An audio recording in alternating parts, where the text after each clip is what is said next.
Hi hello నమస్తే welcome to ism TV. నేను మీ రేవంత్.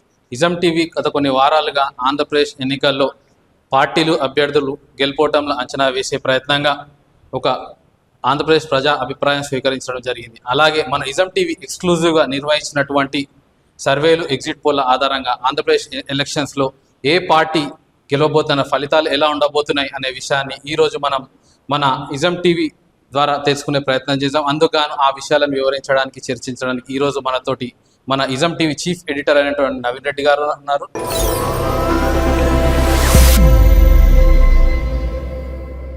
నమస్తే అండి. సో చూసుకున్నట్టయితే ఎప్పుడు హాట్ టాపిక్గా ఉండే ఆంధ్రప్రదేశ్ ఎలక్షన్స్లో వైఎస్ఆర్సీపీ వర్సెస్ టీడీపీ కూటమి పోటీ ఎలా ఉండబోతుంది?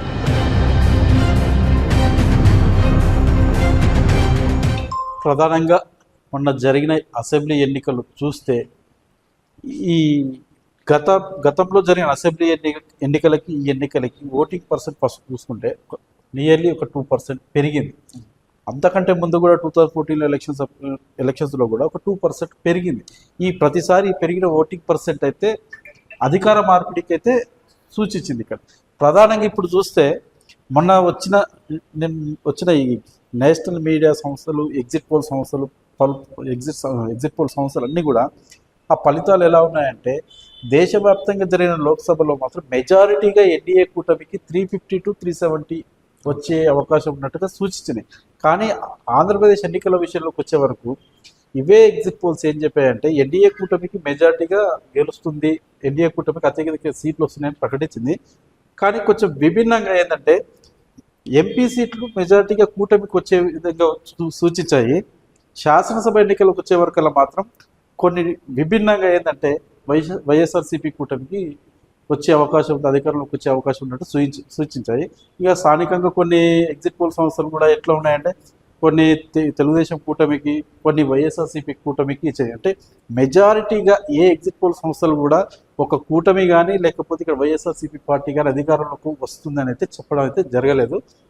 ఇక ప్రధానంగా మన ఇజం టీవీ తరపున మన పలు ప్రాంతాల వారిగా అన్ని సామాజిక వర్గాల వారికి అన్ని రకాలుగా మనం చేసిన సర్వేలో కొంచెం భిన్నమైన అభిప్రాయ సేకరణ అయితే మనం చేయడం జరిగింది.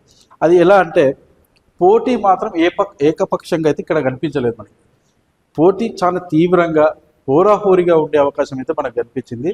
ఓవరాల్గా చూస్తే ఇప్పుడు జరిగిన ఎన్నికల్లో ప్రధానంగా అంటే మొన్న 2019లో జరిగినట్టుగా వన్ సైడ్ వార్ లాక్ అయితే ఈసారి ఉండదు. ఖచ్చితంగా పోటీ హోరాహోరీగా ఉంటుంది.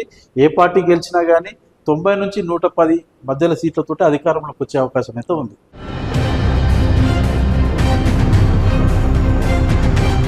సో ఇప్పుడు మీరు చూసుకున్నట్టయితే మనకు ప్రధానంగా పిఠాపురం, మంగళగిరి నియోజకవర్గం చూసుకుంటే పిఠాపురం నుంచి మన పవన్ కళ్యాణ్ పోటీ చేస్తున్నారు. అలా మన మంగళగిరి నుంచి చంద్రబాబు నాయుడు గారి తనయుడు అయినటువంటి లోకేష్ గారు పోటీ చేస్తున్నారు.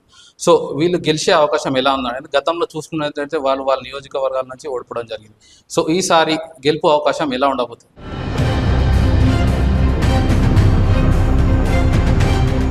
రేవంత్ మీరు చెప్పినట్టుగా గతంలో పవన్ కళ్యాణ్ గారు విశాఖపట్నం జిల్లా గాజువాక నుంచి పోటీ చేసి ఓడిపోయారు.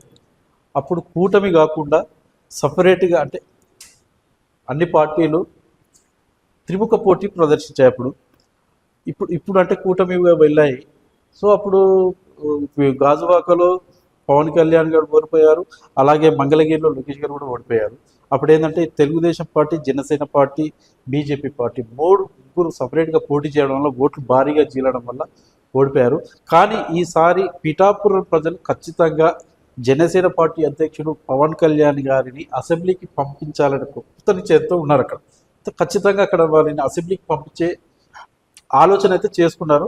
ఇంకా దానికి తోడుగా అతని సామాజిక వర్గం ఏదైతే ఉందో పిఠాపురం నియోజకవర్గంలో ఒక 70,000 నుంచి 80,000 మధ్యన ఓట్లు వాళ్ళ సామాజిక వర్గానికి చెందినవే ఉన్నాయి. ఇవి కాక ఆ నియోజకవర్గంలో బీసీ కులాల ఓట్లు కూడా ఎక్కువగా ఉన్నాయి, మత్స్యకారుల ఓట్లు కూడా ఉన్నాయి. ఈ ఓట్లు వైఎస్ఆర్సీపీకి కానీ కూటమికి కానీ 50-50 పడే అవకాశం అవుతుంది. కాకపోతే ఇక్కడ కొంచెం టీడీపీ నేతలు కొంచెం పవన్ కళ్యాణ్ గారికి పని చేయడంలో కొంచెం అసంతృప్తి వ్యక్తం చేసినట్టయితే కనిపించింది. కానీ ఓవరాల్గా అయితే ఖచ్చితంగా పిఠాపురంలో పవన్ కళ్యాణ్ గారు గెలిచే అవకాశం అయితే కనిపిస్తుంది. ఇక మంగళగిరి విషయానికి వస్తే లోకేష్ గారు ఎడ్జ్లో గెలిచే అవకాశం కనిపిస్తుంది. ఇక్కడ మంగళగిరిలో లోకేష్ గారు గెలవడానికి ప్రధానంగా మనకు కనిపిస్తున్న కారణాలు ఏంటంటే ఏదైతే ఈ 3 రాజధానులు వచ్చాయో 3 రాజధానులు వచ్చిన తర్వాత అమరావతిని అంటే ఉన్న వైఎస్ఆర్సీపీ ప్రభుత్వం నిర్లక్ష్యం చేసింది, ఇక్కడ నుంచి రాజధాని తల్లిపోతుంది అనేది ఒక ప్రజల్లో ఒక అపోహ వచ్చి అదంతా ఇప్పుడు ఏంటంటే లోకేష్ గెలుపుకు దోహదపడే అవకాశం అయితే కనిపిస్తుంది. ఓవరాల్గా చూస్తే లోకేష్ ఇక్కడ మంగళగిరిలో లోకేష్ గారు కావచ్చు, పిఠాపురంలో పవన్ కళ్యాణ్ కావచ్చు ఖచ్చితంగా గెలిచే అవకాశాలు మన సర్వేల అభిప్రాయ ప్రకారం తెలుస్తుంది.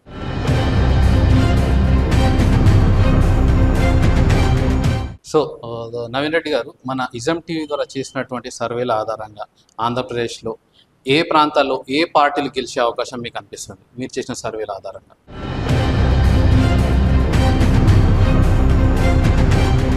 మనం చేసిన సర్వేలు కావచ్చు, అలా ఎగ్జిట్ పోల్స్ కావచ్చు, వేరే సర్వే ఫలితాలు అన్నీ విశ్లేషిస్తే ఓవరాల్గా విశ్లేషిస్తే ముఖ్యంగా రాయలసీమ ప్రాంతంలో వైఎస్ఆర్సీపీ పార్టీకి గతంలో లాగే ఇప్పటికీ గట్టి పట్టు ఉంది.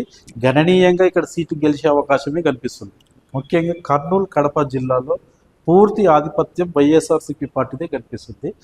చిత్తూరు జిల్లాలో ఒకంత, చిత్తూరు, నెల్లూరు, ప్రకాశం డిస్టిక్లో మాత్రం ఒక 50-50% పోటాపోటీగా ఉన్నాయి. అనంతపురం జిల్లాలో మళ్ళీ పూర్తిగా తెలుగుదేశం కూటమే ఇక్కడ ఎక్కువ సీట్లు గెలిచే అవకాశం కనిపిస్తుంది. ఉత్తరాంధ్ర, కోస్తాంధ్ర సైడ్ వెళ్తే పశ్చిమ గోదావరి, తూర్పుగోదావరి ఈ జిల్లాలో పూర్తిగా తెలుగుదేశం కూటమే అత్యధిక సీట్లు గెలిచే అవకాశం కనిపిస్తుంది. అలాగే విజయనగరం, శ్రీకాకుళం జిల్లాలో తీసుకుంటే విజయనగరం మళ్ళీ ఇక్కడ వైఎస్ఆర్సీపీ కూటమే ఆధిపత్యం కనిపిస్తుంది. శ్రీకాకుళంలో మాత్రం మళ్ళీ తెలుగుదేశం కూటమి ఆధిపత్యం కనిపిస్తుంది. ఓవరాల్గా చూస్తే రాయలసీమలో వైఎస్ఆర్సీపీ, ఈ ఉత్తరాంధ్ర, కోస్తాంధ్రలో తెలుగుదేశం కూటమి బలంగా కనిపిస్తుంది. ఓవరాల్గా చూస్తే ఒక వైఎస్ఆర్సీపీ కన్నా తెలుగుదేశం కూటమికి ఈ ఆంధ్రలో, కోస్తాంధ్రలో కొంచెం గతంలో కన్నా ఈసారి ఇంకా ఎక్కువ అద్భుతంగా సీట్లు వచ్చే అవకాశం అయితే ఖచ్చితంగా కనిపిస్తుంది. ఓకే, రైట్ నవీన్ రెడ్డి గారు, ఇప్పుడు చూసుకున్నట్టయితే మన ఈ ఆంధ్రప్రదేశ్లో సామాజిక వర్గాల ప్రభావం ఈ ప్రధానమైన పార్టీలో ఎలా ఎలా పడబోతుంది? సామాజిక వర్గాల పరంగా చూస్తే ముందుగా రాయలసీమ దిక్కులు చూస్తే ఇక్కడ ఎక్కువ ముస్లిం మైనారిటీ ఓట్లు ఎక్కువగా ఉన్నాయి. ఈ ముస్లిం మైనారిటీ ఓట్లు ముఖ్యంగా ఎక్కువగా ఏంటంటే గతంలో వైఎస్ఆర్సీపీ పార్టీ వైపే ఉన్నాయి. ఈసారి కూడా ఖచ్చితంగా వైఎస్ఆర్సీపీ పార్టీ వైపే మళ్ళీ అవకాశం ఉంది. కొంచెం మేర గతంలో తెలుగుదేశం వైపు ఉన్నా కానీ తెలుగుదేశం పార్టీ కూటమితో అంటే బీజేపీతో పొత్తు పెట్టుకోవడం వల్ల ఈ ముస్లిం మైనారిటీ ఓట్లు ఎక్కువగా వైఎస్ఆర్సీపీ పార్టీకి మళ్ళీ అవకాశమే కనిపిస్తుంది. ఇక్కడ రెడ్ల ప్రభావం ఎక్కువగా ఉంటుంది. జనరల్గా అందరికీ తెలిసినట్టే ఈ రెడ్లు ఎక్కువగా తెలుగుదేశం కూటమి కన్నా వైఎస్ఆర్ కూటమికి సపోర్ట్ చేసే అవకాశం ఉంది. ఇక ఆంధ్ర అలా వెళ్తే అటు సైడ్ వెళ్తే ఇక్కడ కమ్మ, కాపు ఈ 2 వర్గాలు పూర్తిగా మెజారిటీగా తెలుగుదేశం కూటమికి మద్దతు ఇచ్చే అవకాశం ఉంది.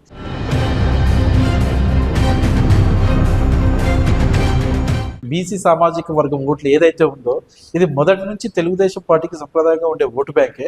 కాకపోతే గతంలో చూసిన శాసనసభ ఎన్నికల్లో ఈ బీసీ ఓటు బ్యాంక్ అనేది కొంచెం మేర ఏమంటే ప్రభుత్వ మార్పిడిగా అప్పుడు ఒక 2019 జగన్ ప్రభుత్వానికి మద్దతుగా నిలిచాయి.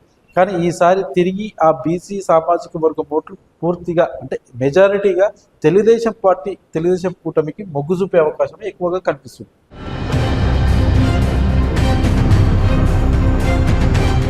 సో చూసుకున్నట్టయితే మన సీఎం జగన్ రెడ్డి గారు, ప్రస్తుతం ఉన్న సీఎం జగన్ రెడ్డి గారిపై దాడి జరగడం జరిగింది రీసెంట్గా. సో ఈ ఎన్నికల ఫలితాలపై ఎలా ప్రభావం చూపించబోతుంది?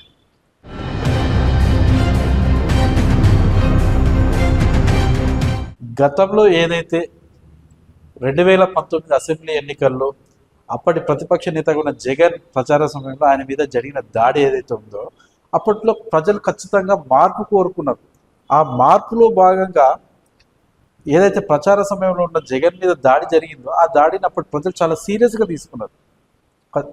కానీ ఇప్పుడు ఆ ప్రభావం అయితే అంతగా కనిపించట్లేదు. ఇప్పుడు మన జగన్ గారి పైన జరిగిన ఏదైతే రాయి దాడి ఉందో ఈ దాడి అయితే ఖచ్చితంగా ప్రజలు అంతగా దీని గురించి ఆలోచిస్తున్నట్టు కానీ దీని అంత సీరియస్గా తీసుకున్నట్టయితే అనిపిస్తలేదు. ఇక్కడ ప్రధానంగా వాళ్ళు వ్యతిరేకిస్తున్న, మద్దతిస్తున్న అంశాలు పూర్తిగా వేరున్నాయి. ఇదైతే పెద్దగా ప్రధానమైతే అంశం అయితే కాదు. సో మీరు అన్నట్టు గతంలో జరిగినటువంటి దాడి మన జగన్ పైన, లేకుంటే ఇప్పుడు జరిగినటువంటి దాడి ఇది ఒక పొలిటికల్ స్టంట్ అని చెప్పేసి ప్రత్యర్థులు, అపోజిషన్ పార్టీ వాళ్ళు అంటున్నారు. ఇది ఒక పొలిటికల్ స్టంట్ అనుకోవచ్చా, లేకుంటే ఇది నిజంగానే జరిగింది అనుకోవచ్చా? ఇప్పుడు మొన్న జరిగిన దాడి ఏదైతే ఉందో అది ప్రభుత్వ పరిధిలో దాని గురించి ఇన్వెస్టిగేషన్ నడుస్తుంది. అది ఎలా జరిగింది, ఎందుకు జరిగిందని దాని మీద పూర్తి వివరణ వచ్చే అవకాశం ఉంది. ఇది ఏ రకంగా జరిగినా తర్వాత సరే, కానీ ఓవరాల్గా అయితే ఈ దాడి గురించి అయితే ప్రజలు పెద్దగా దీన్ని అయితే పట్టించుకోవట్లేదు. 2019లో జగన్ గారి మీద జరిగిన దాడిని ఎంత సీరియస్గా అయితే తీసుకున్నారో ఈసారి అయితే దీని ప్రభావం పెద్దగా ఉండదని అయితే సో మా సర్వే ఫలితాలు అయితే సో తెలుసు. ఈ ఎలక్షన్ ఫలితాల పైన ఈ మొన్న జరిగినటువంటి దాడి ఎలాంటి ఇంపాక్ట్ అయితే ఉండబోదు అంటారు. ఖచ్చితంగా ఇవి ఉంటుంది.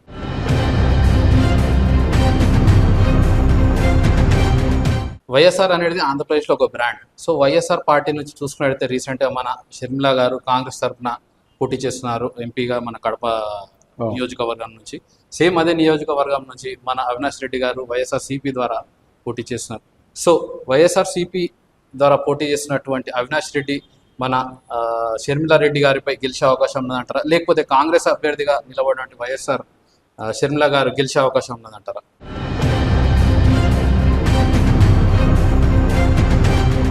ఇప్పుడు ప్రధానంగా మనం చూస్తే ఈ అసెంబ్లీ ఎన్నికల్లో ప్రధానంగా ఈ పోటీ పూర్తిగా టీడీపీ కూటమి వైఎస్ఆర్సీపీ పార్టీ ప్రధానంగా ఈ రెండు పార్టీల మధ్యన సాగుతుంది. అయితే షర్మిల పార్టీ పెట్టడము, ఏపీ పాలిటిక్స్లోకి ఎంటర్ అవ్వడం చాలా తక్కువ వ్యవధిలో జరిగింది. అంటే ఆమెకు పూర్తిగా ప్రజల్లోకి వెళ్ళేంత సమయం దొరకలేదు. ప్రధానంగా ఇప్పుడు కడప విషయానికి వస్తే ఇక్కడ ప్రధానంగా పోటీ అయితే టీడీపీ ఇక్కడ త్రిముఖ పోటీ నడిచింది. టీడీపీ పోటీ చేసింది, ఇక్కడ అవినాష్ రెడ్డి వైఎస్ఆర్సీపీ నుంచి పోటీ చేశారు, వైఎస్ఆర్ షర్మిల కాంగ్రెస్ నుంచి షర్మిల పోటీ చేస్తున్నారు. కాకపోతే షర్మిల వారు గెలిచేంత అవకాశం లేదు, కానీ భారీగా ఓటు చీల్చే అవకాశం అయితే ఖచ్చితంగా ఉంది. ఇక్కడ ఖచ్చితంగా అవినాష్ రెడ్డికి గెలిచే అవకాశమే ఎక్కువగా కనిపిస్తుంది. కాకపోతే ఒక 2-3 అసెంబ్లీ నియోజకవర్గాలలో షర్మిల ప్రభావం బలంగా ఉండే అవకాశం అయితే ఖచ్చితంగా కనిపిస్తుంది. రీసెంట్గా మనం చూసుకున్నట్టయితే మన ఫిలిం ఇండస్ట్రీ నుంచి చాలామంది వ్యక్తులు, మెగా కుటుంబం కావచ్చు, లేకపోతే ఇతర వేరే యాక్టర్స్ కావచ్చు, పిఠాపురంకి మన క్యాంపెయినింగ్ కోసం పవన్ కళ్యాణ్ గారికి గెలిపించడం క్యాంపెయినింగ్ కోసం రావడం జరిగింది. సో ఇది ఇంతవరకు పవన్ కళ్యాణ్ గారికి గెలిచే అవకాశం ఉందంటారు? ఇప్పుడు వీళ్ళు ఎవరైతే ఈ సెలబ్రిటీస్, ఈ జూనియర్ ఆర్టిస్టులు వీళ్ళు ఎవరెవరైతే వచ్చి ప్రచారం చేశారో పవన్ కళ్యాణ్ తరఫున, ఖచ్చితంగా అక్కడైతే పాజిటివ్ వేవే ఉంది. ఖచ్చితంగా పవన్ కళ్యాణ్ గారిని ఖచ్చితంగా ఈసారి అసెంబ్లీకి వెళ్ళాలి, పంపించాలనే ఒక నిర్ణయానికి అయితే పిఠాపురం ప్రజలు ఒక నిర్ణయానికి వచ్చేసారు. వాళ్ళు ప్రచారం చేయడం కూడా ఒక అడ్వాంటేజ్ ఉండొచ్చు. ఎటు వచ్చి ఖచ్చితంగా అక్కడ పిఠాపురంలో అయితే పవన్ కళ్యాణ్ విజయ అవకాశాలు ఎక్కువ ఉన్నాయి. ఓకే.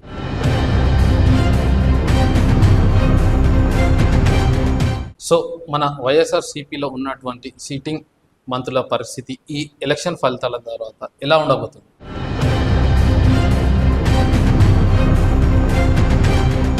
ఇప్పుడు మొన్న జరిగిన అసెంబ్లీ ఎన్నికల్లో మంత్రుల పరిస్థితి ఎలా ఉందంటే, గత ఎన్నికల్లో టీడీపీ, జనసేన, బీజేపీ పార్టీ సపరేట్గా పోటీ చేయడం అప్పుడు వైఎస్ఆర్సీపీ పార్టీకి కలిసి వచ్చిన అంశం. ఇప్పుడు ఎవరైతే మంత్రులు ఉన్నారో వాళ్ళ విజయం చాలా సునాయాసంగా జరిగింది. కానీ ఇప్పుడు టీడీపీ అనేది ఒక కూటమిగా వెళ్తుంది కనుక ఇప్పుడు ఆ అన్ని వర్గాల ఓట్లు అంటే చీలకుండా ఒక కూటమి వైపు వెళ్ళడం వల్ల వాళ్ళ గెలుపు అవకాశాలు చాలా కష్టంగా ఉన్నాయి.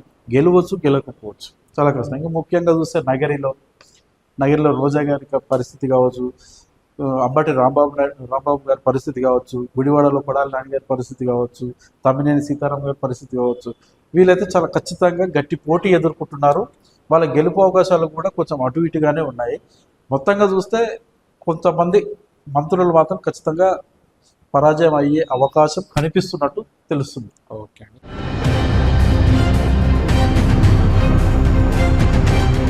సో ఈ ఆంధ్రప్రదేశ్ ఎలక్షన్లో ఈ కూటమిలో టీడీపీ, జనసేన అలాగే బీజేపీ ఉన్నాయి. సో ఈ ప్రధాన పార్టీలో బీజేపీ ప్రభావం ఈ కూటమిపై ఎలా ఉండబోతుంది, కూటమిలో ఎలా ఉండబోతుంది, గెలిచే అవకాశం ఎలా ఉంటుంది?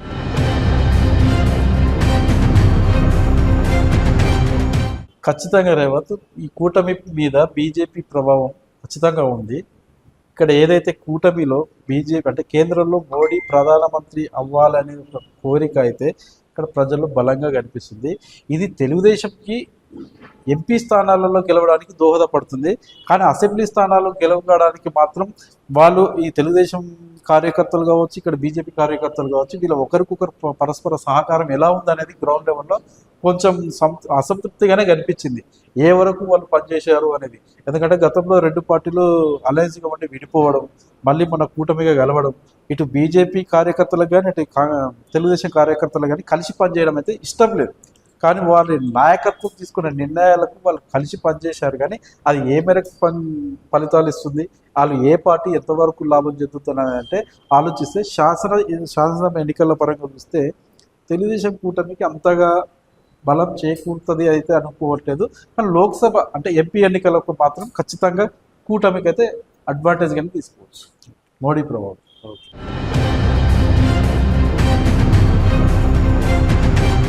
ఇప్పుడు మన ఇజం టీవీ ద్వారా చేసినటువంటి ఈ సర్వేలు కానీ లేకపోతే ఎగ్జిట్ పోల్స్ ద్వారా ఆంధ్రప్రదేశ్లో ఏ పార్టీకి ఎన్ని సీట్లు వచ్చే అవకాశం ఉన్నది?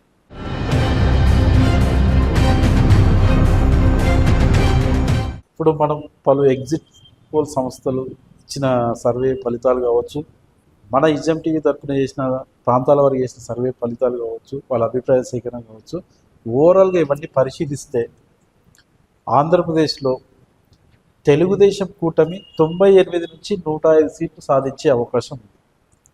వైఎస్ఆర్సీపీ పార్టీ 75 నుంచి 80 సీట్లు సాధించే అవకాశం ఉంది. ఇక్కడ గతంలో అంటే 2019తో పోలిస్తే అప్పుడు 151 సీట్లతోటి ఘన విజయం సాధించింది వైఎస్ఆర్సీపీ పార్టీ. కానీ ఈసారి అలాంటి అవకాశం లేదు. పోటాపోటీగా పోటీ ఉంది, పోటీ చాలా తీవ్రంగా ఉంది. ఇక్కడ మనకు తెలిసిన ప్రకారం అయితే తక్కువ అంటే 95 నుంచి 105 సీట్లతో అంటే అధికారంలోకి వచ్చే అవకాశం కనిపిస్తుంది. ఖచ్చితంగా ఇక్కడ ప్రభుత్వం మార్పిడి అనేది అయితే జరుగుతుంది అనేది మన అభిప్రాయాల ప్రకారం, మన ఎగ్జిట్ పోల్స్, మన సర్వే ప్రకారం అయితే తెలుస్తుంది ఖచ్చితంగా. Right, thank you Naveen Reddy గారు. సో చూసుకున్నట్టయితే మన ఇజం టీవీ ద్వారా చేసినటువంటి సర్వేలు కానివ్వండి, ఎగ్జిట్ పోల్స్ కానివ్వండి, దాని ద్వారా తెలిసిన విషయం ఏంటంటే ఖచ్చితంగా ఆంధ్రప్రదేశ్లో ప్రభుత్వ మార్పిడి అయితే జరగబోతోంది. టీడీపీ కూటమి ప్రభుత్వంలోకి రాబోతోంది.